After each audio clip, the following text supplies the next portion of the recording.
Hey guys, it's Rachel from the Little Ring Lamb. Today I'm doing the coffee tag. I was tagged by Jill from Slytherin Reader, and the original creator is Bangadi Bangs.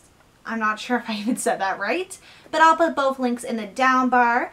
Yeah, so basically I'm going to be looking at my laptop for the questions, and this tag at first I was a little wary about because I'm not a coffee drinker. I've even only had a sip of coffee. I never really drank coffee.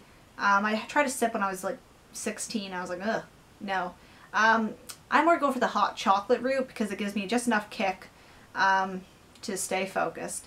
But enough about that. We're going to get into the questions. So question number 1. Black. Name a series that's tough to get into but has hardcore Also, fans. sorry for the noise if you can hear. There's just people, my family's like wandering about. So if you hear random noise, sorry about that. I don't know if the camera's even picking it up. But anyway, so number 1, a book that's hardcore fans but is really hard to get into, I'd say was the Throne of Glass series by Sarah J. Maas. I tried reading this last August. It might have just been the time, and I'm not a really big fantasy reader, but this series has so many hardcore fans that I was really wanting to read it right then, because also I think the third book was, the third book came out in September, so I wanted to get into it early. But this series is really hardcore fans, so eventually I want to re-pick it up, but I just found it really hard to get into when I tried to read it, but it just might have been me, but I just know it has really hardcore fans. 2. Peppermint Mocha. Name a book that gets more popular during the winter or a festive time of year. So I don't have a specific book that gets more popular during Christmas or a festive time of year. One of the books I'm thinking of I don't even own, but it does get more, it's the Let It Snow, I think, with Maureen Johnson, John Green, I think Lauren Miracle. I'm not 100% sure if that's the 3 of them. But I know that one gets really popular around Christmas time. But since I do not own that book, I'm just going to pick Christmas in the Snow by Karen Swan. I haven't read this book yet because I did receive it for Christmas, and I don't really like reading a Christmas book on Christmas, so I'm saving it till this upcoming December.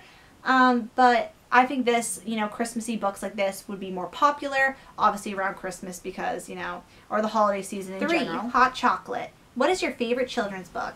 3, my favorite children's book. I have quite a few, miniature favorites, I guess. Some of them I still have that are more my favorites, but I'd say one of my ultimate favorites from my childhood was Charlotte's Web by E.B. White, and this is a lot of people's favorite. This is actually the edition I got from the book order when I was younger.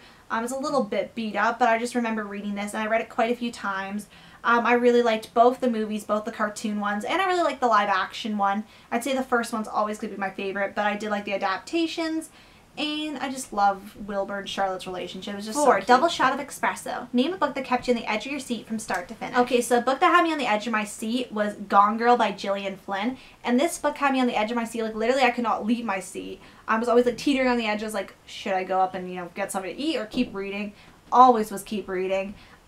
This book was just amazing, so good, and I'm really excited to read more from this author. I've read another Sharp Objects by her, but I haven't read Dark Places yet, which is turning into a movie.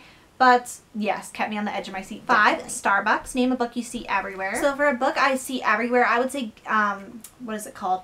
The Throne of Glass. Yeah, Throne of Glass. I was going to say Game of Thrones. Throne of Glass by Sarah J. Maas again, because literally every time I go in the bookstore, I always see it. And online I always see it because it's a popular book, so obviously they're going to display it. And then on Goodreads, when I'm scrolling through, usually somebody's liked something that has something to do with the series. And I just see it everywhere, and not that it's a bad thing, it just reminds me that I should read it soon. 6, That Hipster Coffee Shop. Give a book by an indie author a shout out. So this is give an indie author a shout out, and I don't really know what classifies as an indie author, and I don't know if I've read a lot of indie authors' work in the recent years. So I'm just going to leave this one blank, and if I can think of something, I'll put it in the down bar. I just don't know what constitutes as an indie author right now. I'm kind of fuzzy on that term. I know kind of indie film, but I'm is it the same for books? And I'm just too lazy right now to look that up. So we're just going to go with it. Oh, if I'm looking down, sorry, I'm looking at my laptop because I have the questions on the floor with the questions. 7, oops, I accidentally got decaf. Name a book you're expecting more from. Okay, so a book I was expecting more from is Take Me On by Katie McGarry.